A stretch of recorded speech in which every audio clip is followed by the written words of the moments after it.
avec. Yes. C'est notre moment. Dites oui aux actualités dans votre journal TV. Elmondes mety ho an'ny karazana fiara rehetra ary miantoka ny hatsarany. Elmondes manolotranao ny vaovao.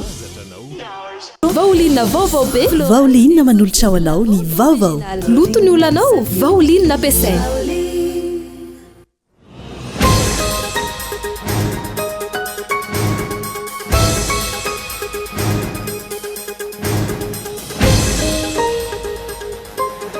Mitoetra ny fanondranana tsokosoko ny volamena eto amintsika ary vao maly androm-pifidianana volamena 13 km no sarina dia nivato ny mahagaga nefa olona efa tratra tamin'ilay raharaha volamena 13 kilao tany Afrika Atsimo sy 13 kilao tany Comore nomeny ny fitsarana fahafahana vonjimaka indray ny volana septambra 2024.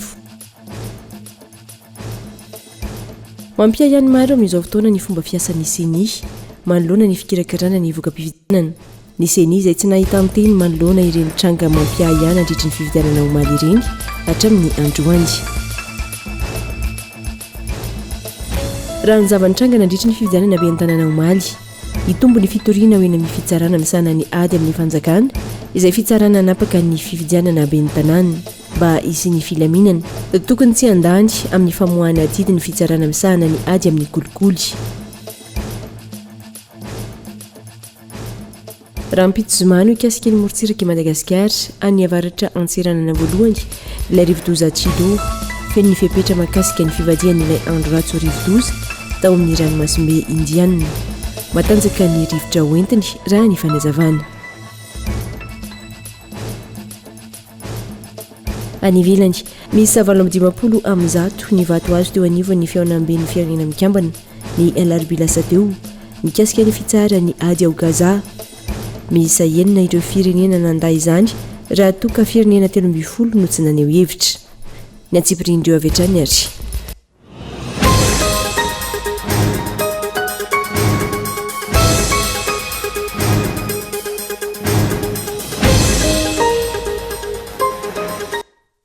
Ngafany indray tompoko lasi tompoko vavy nisy diako ny tokantranao amin'ny tsy alina ity manatitra ny araba ary manasanao ampitiavana anjony fampahalalam-bo avao ary kanefa natsitika tao anatin'ny lohateny teo dia mitohatra ny fanondranana antsokosoko ny volamena eto amintsika ary vao maly androm-pifidianana volamena 13 kilao mahery no sarona teny Ivato. Ny mahagaga nefa olona efa tratra tamin'ilay raharaha volamena 17 kilao tany Afrika Atsimo sy 17 kilao tany Comore nomeny ny fitsarana fahafahana vonjimaka indray ny volana septambra taona 2024. Raha tokony atrika ilay fifidianana be ny tanàna sy mpanolotsain'ny commune ny olom-pirenena rehetra manerana ny nosy omaly ny kasano ny asa ratsiny kosa ireo mpanondrana antsokosoko ny are-pirenena ka sarina teny Ivato. Volamena laingo milanja 13 kilao sy 520 grama no sarony faditseranana tamin'ny mpandeha teratany malagasy iray iondrana any Addis Abeba sy ny mpiraitsi-kombakomba aminy. Raha ny zavanisy nandalo fizavana ary tsy nahitana na inona na inona izy. Rehefa tafiditra tany amin'ny salle d'embarquement ilay lehilahy nizotra nakany amin'ny toeram-pivoahana napia ihany fetsiny nataony fizavana rehefa nivoaka avy ao izy sy ilay mpiraitsi-kombakomba taminy ka izay vao tratra ireo volamena. Izany hoe efa nisy mpiraitsi-kombakomba napiditra mialoha ireo volamena ireo tany amin'ny toeram-pivoahana. Midika izany fa mbola tambazotra matanjaka eto amintsika ity resaka fanondranana antsokosoko volamena ity ary misy ny mahita lalana sy ny tsy maty manota. Raha ty ivina ny tantara sy ny zavanisy taoriny ny raharaha fanondranana volamena 17 kilao sarina tany Afrika Atsimo sy ilay 17 kilao sarina tany Comore olona maromaro no efa voasambotra. Nisy tamin'izy ireo no efa nandalo fitsarana ka nahiditra ponja teny tsy afahany ankamarony. Dingana maro no efa nilalovana vao tonga tamin'ny fisamborana sy ny fampidirana ireo olona voasambotra ireo any amponja.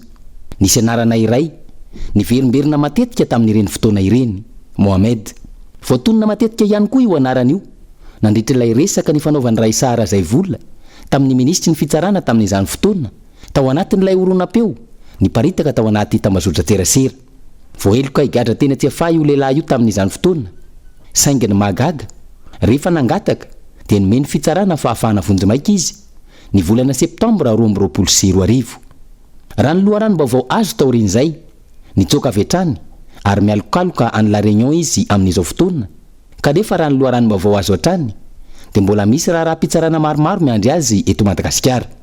Ny tena magaga amin'ity raharaha ity dia efa fantatry ny eo anivon'ny fitsarana ny fisiny io raharaha io sy ny mahatompona andraikitra ilay lehilahy ao anatin'ny raharaha fanondranana volamena tsokosoko, saingy izao mbola nisy sa nanome fahafahana vonjy-maika izao ihany.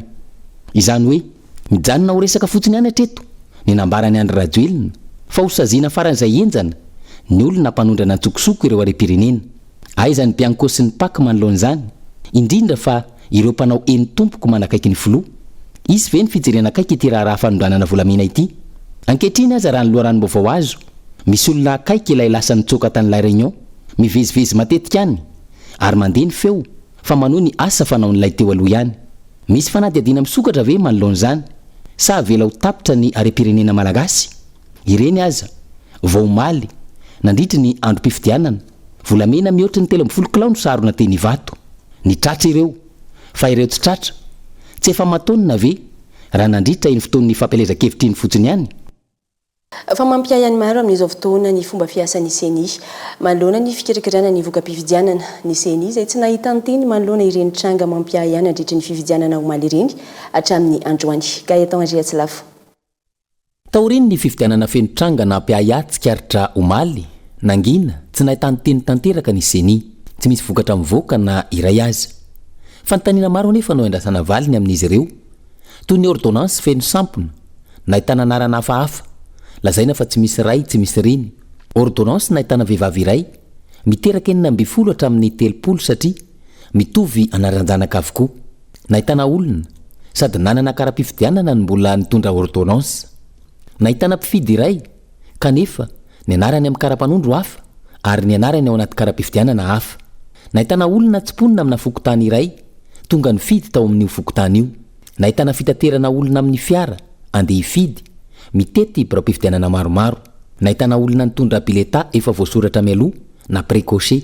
Nahitana olona nanan-kara-pifidianana marobe ary ny tena niavaka teny Tanjombato izay nahitana fa ny listy ireo kandida avy any Ambilibe no hita tao amin'ilay karneny bileta tokana.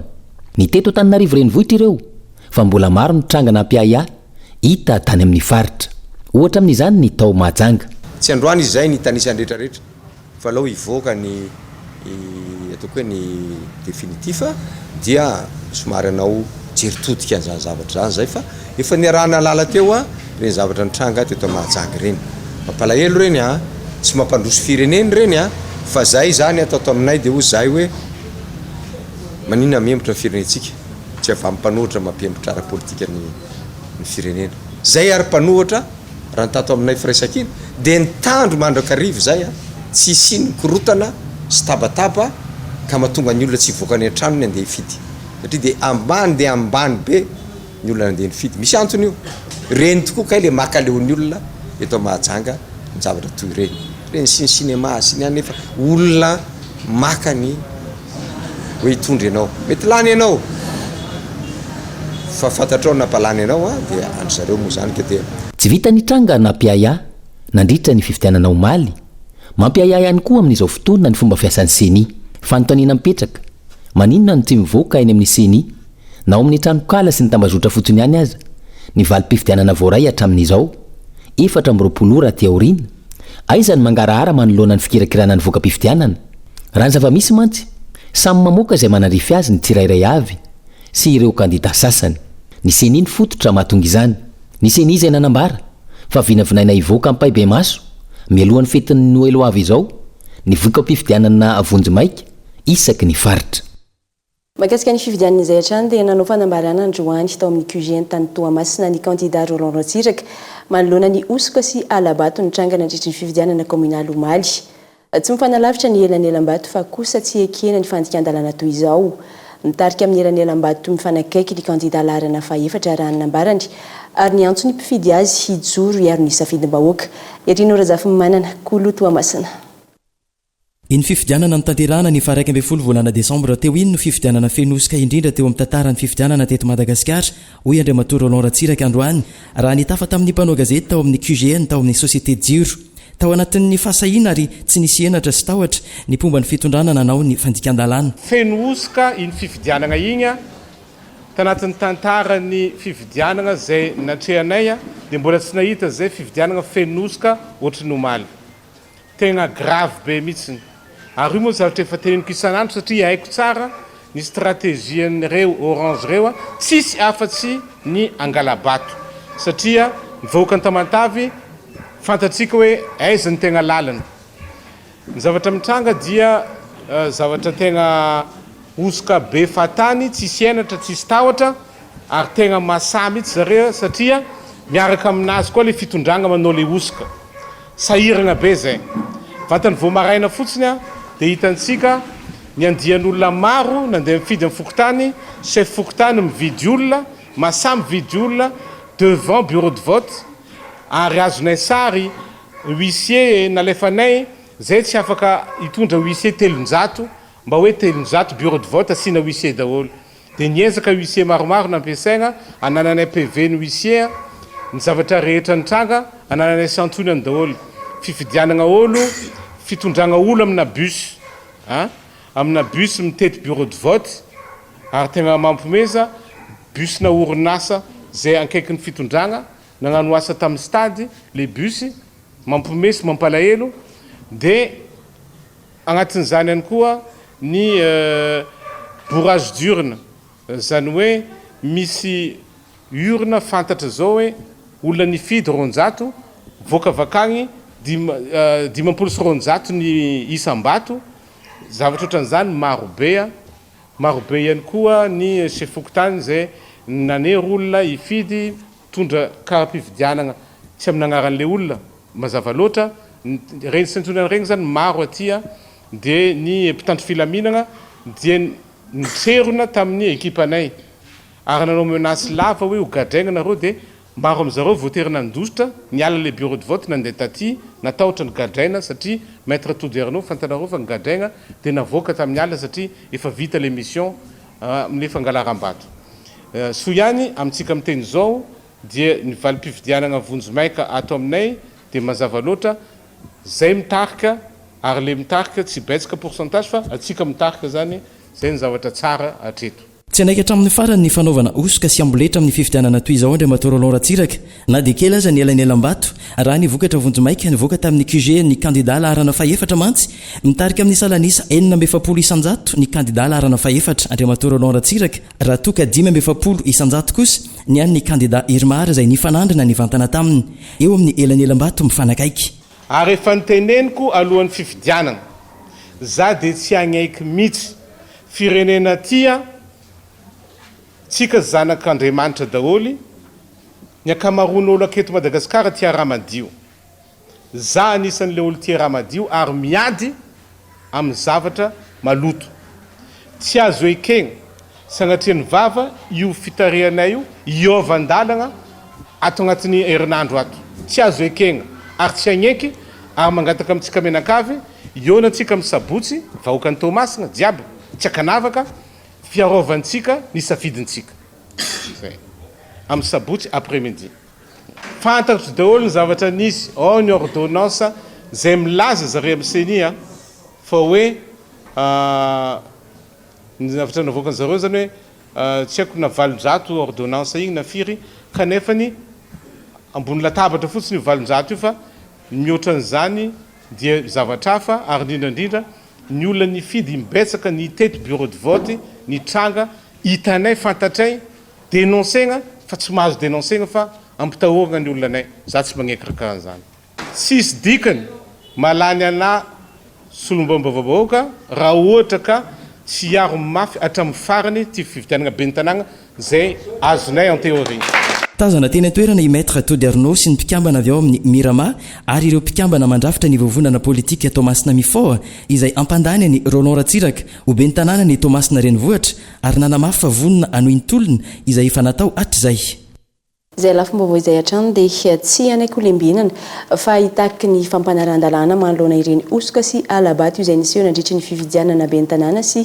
mpanolontsain'ny tanàna ireny ny avy amin'ny vovonana firesakiny raha nambaran'ny filoha nasionaly ny antokotiko Madagasikara androany miantso ny fandraisana andraikitry ny seny ihany koa ity filoha nasionaly ny antokotima ity manoloana ireny trangana tsy fanarahan-dalàna tsy tambo isaina ireny Christian Dibodo mitratra izay barofo sy nanjakany ny osika sy alabato ny fifidianana be ny tanàna sy ny mpanolo-tsaina izay notanterana omaly ho ny folo nasionaly ny antoktiky Madagasikara sady mpikambana anatin'ny vovonana firaisakina raha naneo ny heviny mikasika izany tamin'ity androany ity. Maro ireo endrika tsy fanaran-dalàna saingy mitaza potsiny ireny tranga ireny ny seni izay no heverina fa mahaleo tena tanteraka. Tsy anaiko lembenana fa hitako ny fampanaran-dalàna manoloana ireny tranga tsy fanaran-dalàna ireny ny avy amin'ny vovonana firaisakina hoetrany ny fanazavana. Tsy maintsy misy ny ambaratonga ny asa rehetra izay atao, misy ny processus filazana azy. Noho izany zany alohaloha arahana tsara daholo zany satria tsy maintsy aseho antsika hoe tena tsy ara-dalàna ny filazana fa hoe zany candidat mpanjakana raha izay dia mangina fotsiny le hoe indépendante le seni indépendante. Tsy ara-dalàna ny fanaovana an'le olona misy mizara bulletin coché hita mihitsy zany amin'ny sary. Tsy ara-dalàna le ordonnance be mahatratra 45 000 tsisy ara-dalàna izy rehetra. Aiza ianao nahita an'izany ao anatina fitsarana dia misy 1000 nisan'ilay dossier entin'ilay olona nomezana ordonnance. Tena tsisy ara-dalàna na ray ary.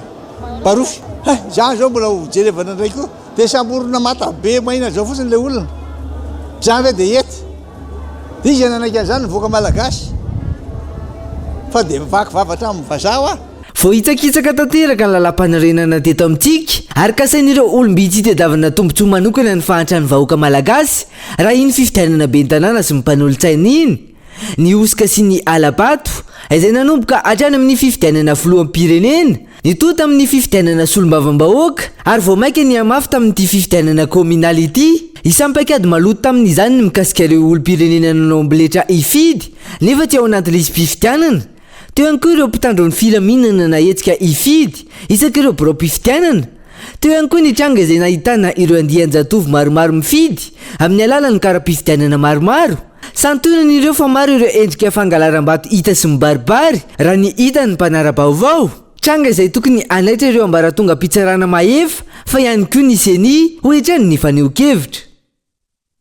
Omaly nandritra ny fifidianana be ny tanàna dia hitombo ny fitoriana eny amin'ny fitsarana misana ny ady amin'ny fanjakana izay fitsarana napaka ny fifidianana be ny tanàna. Mba hisiany filaminana tokony hijoro ary tsy handany amin'ny famoahana didy ny fitsarana misana ny ady amin'ny fanjakana. Leila 900. Maro ny endrika fanohitohinana ny fiafisitrahany vahoaka ny zofo nandritra ny fifidianana. Maro ihany koa fa ny endrika alabato sy garitra nipatritaka teny amin'ny tambazotra serasera teny amin'ireo borofantazam-bato na teto Antananarivo na teny amin'ireo fa komina manodidina. Manana zofo ametraka fitoriana momba ireny tsy fanaran-dalàna ireny eny amin'ny fitsarana misana ny ady amin'ny fanjakana ireo olom-pirenena nifidy. Manoloana ny zava-misy tokony hijoro ary tsy hiandany amin'ny fandraisana sy famoahana didy amin'ireo fitoriana voaray ny fitsarana mandray sy mamaly ny fitoriana hoy ny firaisamonim-pirenena. Eny amin'ny fitsarana misahana ny ady amin'ny fanjakana no mametraka fitoriana ireo olona amin'ny manoloana ny tsy fanaran-dalàna na endrika alabato nandritra ny fifidianana be ny tanàna. Voafaritra mazava ao anatin'ny lalàna fa ireo olona ny vitsy no afaka mametraka fitoriana eny amin'ny fitsarana. Hitatsika fa miena trano ny fandraisana anjara ny mpifidy amin'ny raharaham-pifidianana.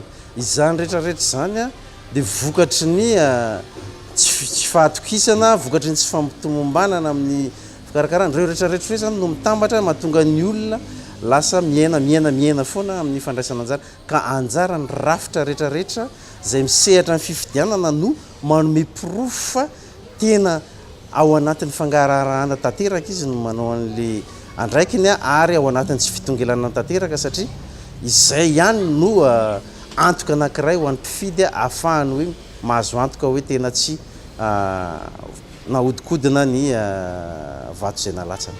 Tokony ireo olona voakasika rehetra amin'ny alabato no fa anaovana fanadihadiana fa tsy nisy andaniny ireriany. Andrasana ny vokatry nisy fifidianana sy nisy fandraisana ireo tompon'andraikitra andraikitra manoloana ireo fa tsy fanarahan-dalàna maro niseho nandritra ny fifidianana omaliny.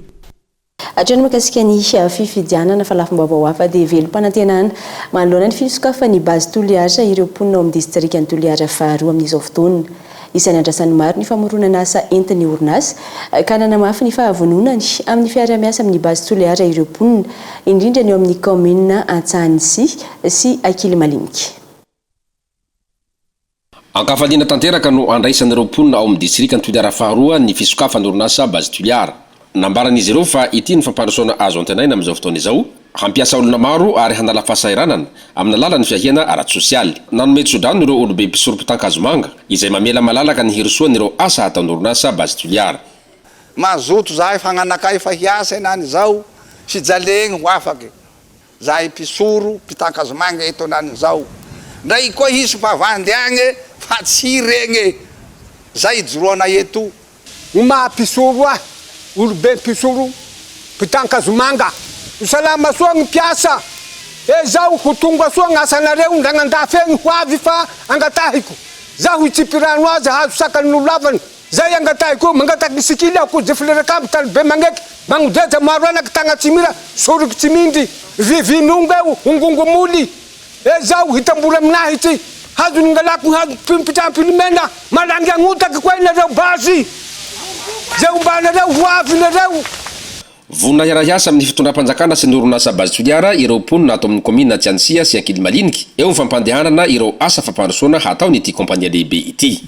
Ka mampanantenanareo fanjakana fa hofoana zany halatsy zany ary hofoana ny fahatrana fa no ny antony fivoahany zay base zay.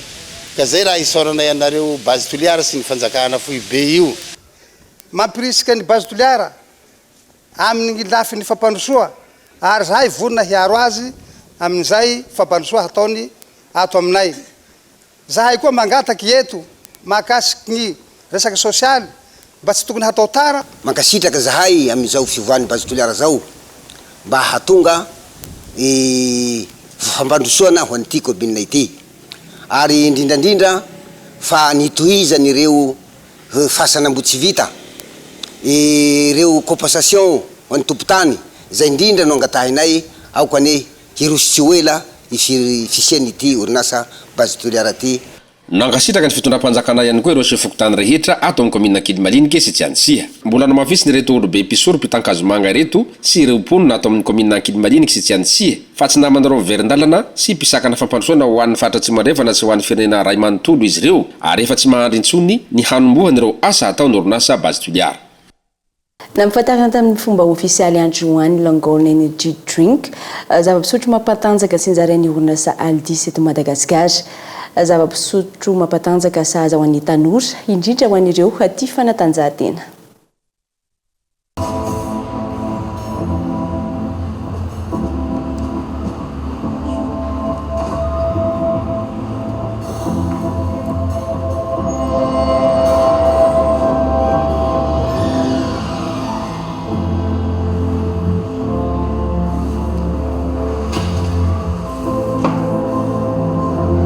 Ankoatra ny Pepsi, ny Lipton, ny Lays ary ny Milky Lux, isan'ny vokatra vaovao be tsy nzarain'ny orinasa Aldis, izay mpanjary vokatra ara-tsakafo eto amintsika amin'izao fotoana ny Langogne Energy Drink, zava-pisotro mampatanjaka sahaza ho an'ny tanora, indrindra fa ireo tia fanatanjahantena. Ratoratoka misy fotoantsika reradraraka sy mitady ataoko hoe boost supplémentaire dia natao an'izay zany ity produit ity.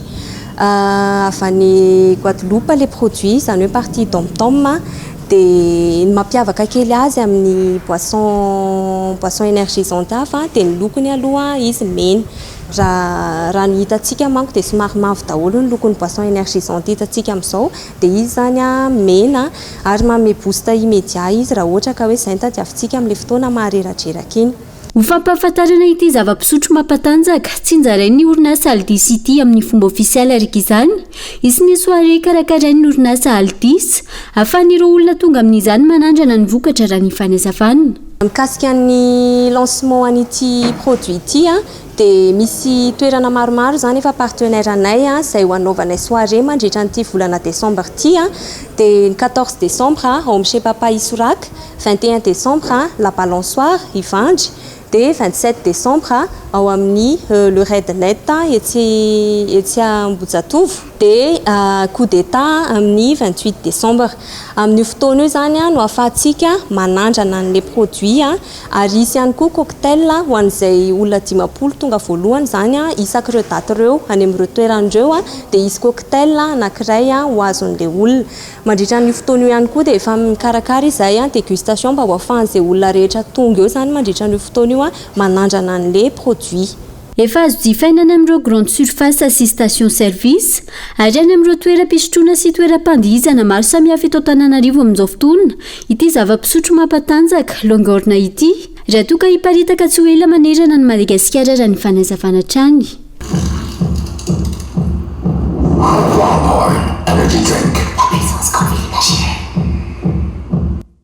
Isany toetivety ao anaty dokam-barotra foy isika dia aorian'izay ny tapany faharoa.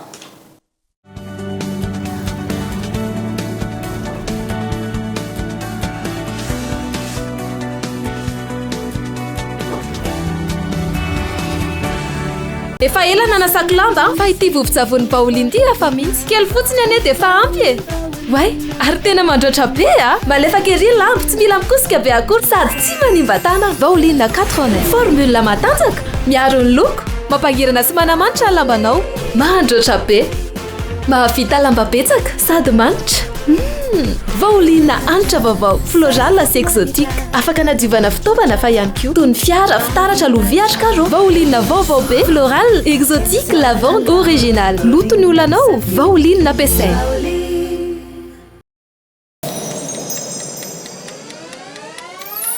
Fêtez Noël chez Batimax avec des offres qui illuminent vos projets. Du 9 décembre au 11 janvier, une réduction allant de 5 à 70%. Chez Batimax, Noël rime avec économie. Batimax, la qualité au meilleur prix. 25 millions d'ariary bezao ny mahazony voalohany amin'ny tombola ary mbola misy 49 bons d'achat mitetina 26 millions d'ariary tongava manjifa zao dia zao ato amin'ny Cosmos ary raha ianao ny ho multimillionnaire. Cosmos, votre partenaire de confiance.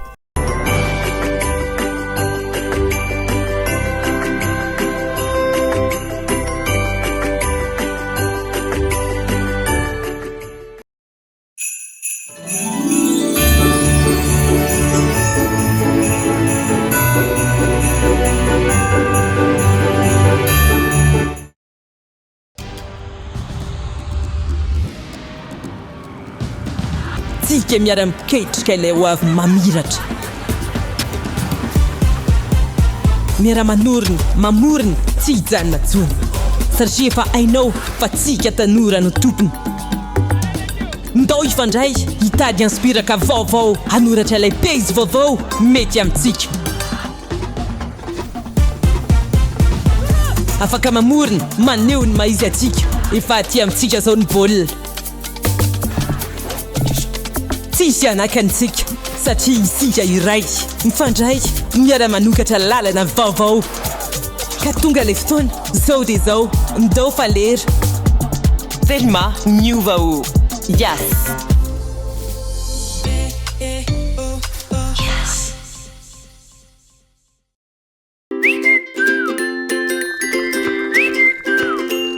Vito! Dao amin'izay na kobaina flash? Sara be mitsiro sady mampatanjaka. Wow, sady koa na kobaina flash. Mampatsiro sainy.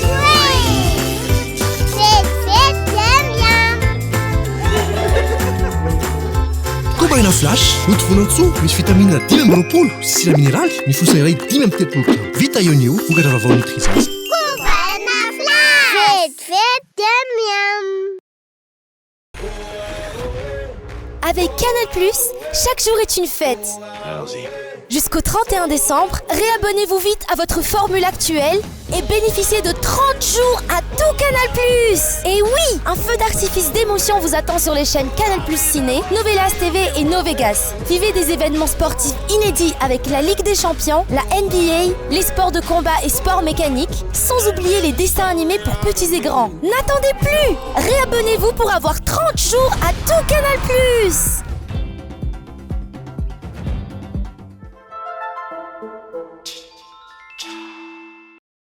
misaotra ery ny zavadrehetra miaraka amin'ny Canal Plus sy Orange Money. Manomboka androany aloavy amin'ny alalan'ny Orange Money ny réabonnement Canal Plus nao. Scaf ny application Orange Money, avy eo Canal Plus. Efa azonao atao koa ny manao réabonnement automatique miaraka amin'ny mandeha ho azy. Tsindry fotsiny ny oui, avy eo validé. Tsy mila misahirana intsony e, nefa maimaimpoana ny tolotra mandeha ho azy. Sady bonus 10 000 ariary be zao no azonao amin'ny fidiranao voalohany a. Kaza tara ary fa manampetra ny tolotra. Arareo tengana midira amin'ny application Orange Money. Orange, eo anilanao.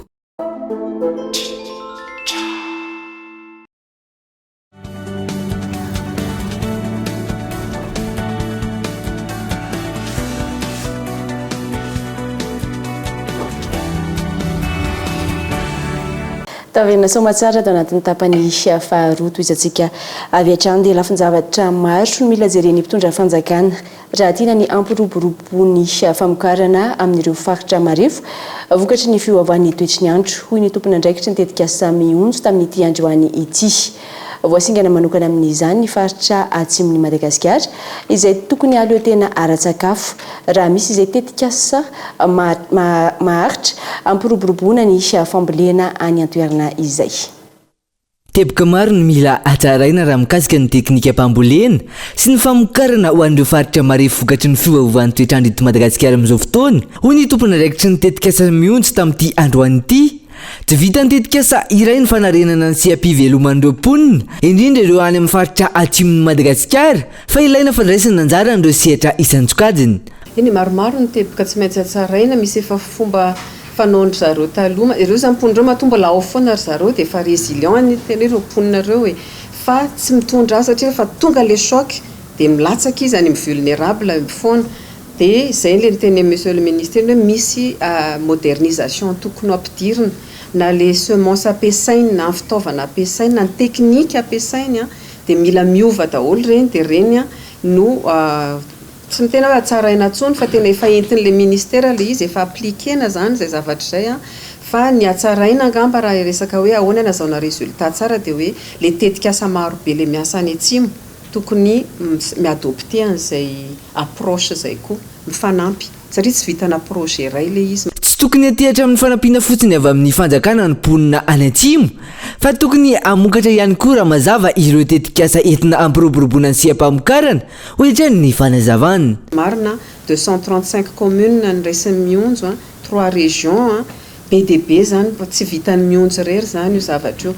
Anao périmètre irrigué koa tsika izao manondraka tanimbary on fait 11 périmètres zay ho réceptionnena tsy ho atsy mihitsy ireo donc zany mila mitambatra le hoe mila atambatra amin'izay zany ny hery rehetrarehetra raha tena tiatsika ho lasa afaka miarina ireo mponina eny atsimo ireo tsy miandro tsony hoe tonga indray ny ahitany dia hiandro avy aty amin'ny fitondram-panjakana fampitaovana sy sakafo zay ponctuel na avy any amin'ny mpamatsy vola fa tena izy avy eo no mitondra amin'izay an'le fiainana ninina choc dia afaka miarina izy. Ankilany, totosaina androany tetsy anosy ny lalonana fanolorana amin'ny fomba ofisialy ireo fitaovana ho an'ny ministera ny fambolena sy ny fiompiana avy amin'ny tetikasa mihonjo.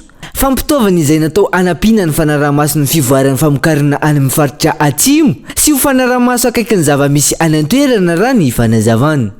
Farampitsozomano ikasika ny fiamoritsiratsika Madagasikara ny avaratra antsiranana voalohany ilay rivodoza Tsido feno mipepetra mikasika ny fivadiany ilay andro ratsy ho rivodoza atao amin'ny ranomasimbe indianina Tsido izay matanjaka ny rivotra hoentiny raha ny fanazavana.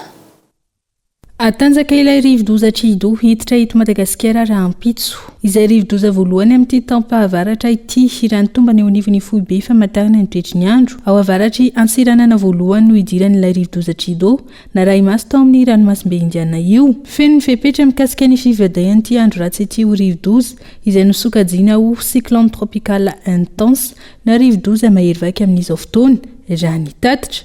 Mafy ny rivotra entiny raha ny fanazavana ity faran'izay mikisaka amin'ny afaky anam-pandeha 720 km isan'ora. Raha ny azo ambara zany amin'ny fotoana efa ampiresantsika manatona hatrany ny tendrony avaratry ny nosy aloha zany ny rivodoza Tsido eo amin'ny 720 km atsinanana somary avaratra atsinana ny antsiranana voalohany sy faharoa zany misy ny foibeny tamin'ny tolakandro ity. ny rivotra tsy de niova satria mitovy amin'ny tanjaka ny tamin'ny maraina ihany izy tia rivodoza mahery-vaika 100 kilometra isan'ora ny rivotra miaraka aminy ary mahatratra 5 kilometra isan'ora kosa ny tafiotra manodidina anivon'ity rivodoza ity. Mikisaka miakandrefana hatrany izy mahafaka hatrany amin'ny 18 kilometra isan'ora. Raha ny vinavina dia somary avaratra ny tranana any zany no mety ho andalovan'ny ivon'ity rivodoza ity, zany hoe tsy akasika ny tany Madagasikara zany aloha ny vinavina ny ivony manodidina ny 80 kilometra somary avaratra kely ny tanjona Bobaombo no misy azy amin'izay taona izay. Kely velarina ny rivodoza saingy mbola mitoetra ny loza manambana miloko mavo ho an'ny fatrady Anasiny distrika ny Vohimar amin'ny akabiny mivadika toy ny volonandro ririnany any amin'ny tapany antsimon'ny Nosy sy avoatany amin'ny vampitoana ny rivodoza tahaka izao raha ny fanazavana hatrany. Mandrahona sy manjombona arahina irika manegana Nosy amin'ny fotoana idiran'ny rivodoza an-tanety. Araka izany ny any amin'ny tapany avaratra idiran'ny rivodoza no voakasika ny rotsakorana betsaka manomboka ny zoma ho avy izao. Ho tanterahana ny 14 sy 15 décembre izao eny amin'ny circuit SRK Imerintsiatosika ny 6e manche du championnat du karting. Misy 17 ny mpifaninana amin'izany ary mizara hosokajy 3. Isy ihany koa ny miaraka amin'ny fanavaozana miavaka amin'ny hetsika relais sprint atao ny sabotsy 14 décembre. Misy 17 ireo mpifaninana amin'ny 6e manche du championnat de karting izay ho totosaina ny sabotsy fa 14 sy ny alahady fa 15 décembre eny amin'ny circuit SRK Imerintsiatosika. Mizara ho sokajy 3 izy ireo, ny minime, junior ary ny sokajy elite. Andreba vilanitra miisa 4 no anjainjara amin'ity andiany ity ho ny mpikarakara. Ty manche ity moa manche décisive azy dia mbola miady be ny point championnat. Raha iteny fotsiny amin'ny sokajy junior i David Ivan no efa voaositra ho tompon-daka tamin'ny manche farany teo, fa ny 2e sy ny 3e place kosa mbola miady be entre ny Kanto, Ivan ary Sherina. No an'ny sokajy elita sy minime indray dia mbola tsy fantatra ny izay voaositra ho tompon-daka amin'ny titony ity raha tsy alissuan'io dernier manche io. Ho asitsika balizy ho asitsika olona mpandamina mihitsy ho an'ny accès eny amin'ny paddock. Ny ankoatran'izay dia isy ny écran géant ihany koa izay amoaka ny temps sy amoaka ny course, zany hoe misy régie mandefa an'ilay izy eo en temps réel zany, zany hoe en direct mampiseho an'ilay izy eo. Ankoatra ny fifaninana ho azy 17 mianadahy, isy etsika antsoina hoe relais sprint ataony sabotsy fa 14 décembre. Lalao izay misokatra ho an'ny rehetra na manana licence na tsia te ampiseho ny traikefa ny fifehezan'ny karting. Io dia zava-baovao mampiavaka ity manche farany ity izay karakarain'ny FMM Sam na ny firaisana malagasy mpanao sport automobile sy moto. Mizara poule anankitelo, équipe 20 farafabetsany zany zay ny ataontsika limité à 18 équipe zany lay relais sprint.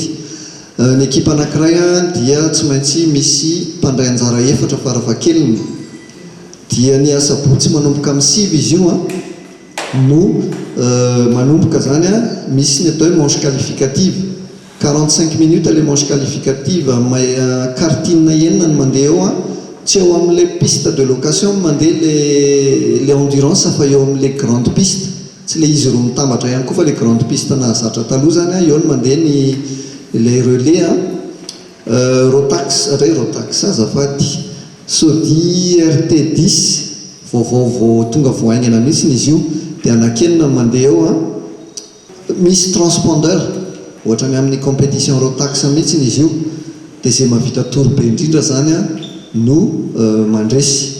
Eny amin'ny circuit SRK Imerintsiatosika araka izany no fotoanan'ireo mpankafiny karting ny sabotsy sy ny alahady izao. Indray mbaba maresaka avy any ivelany dia miisa 710 ireo vato azy teo anivony ny fiaonam-ben'ny firenena mikambana ny alarobila teo mikasika ny fitsaran'ny ady ao Gaza.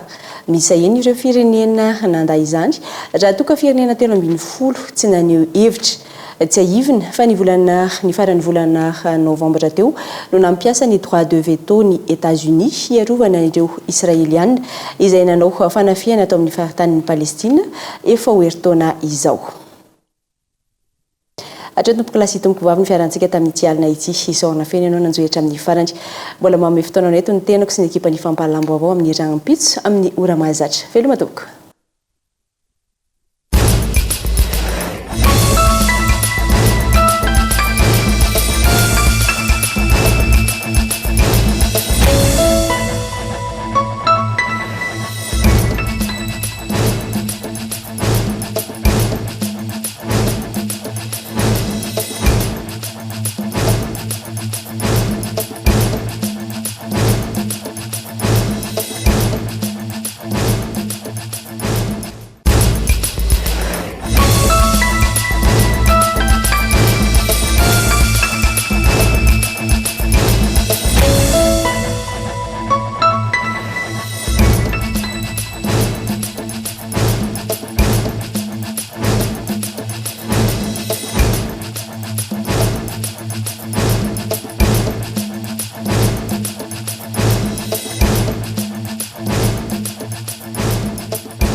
Vaolinna vaovao be vaolinna nanolotra ho anao teo ny vaovao loto ny olanao vaolinna ampiasaina El Mondes mety ho an'ny karazana fiara rehetra ary miantoka ny hatsarany. El Mondes il a présenté ny vaovao avec Yes. C'est notre moment. Dites oui aux actualités dans votre journal TV.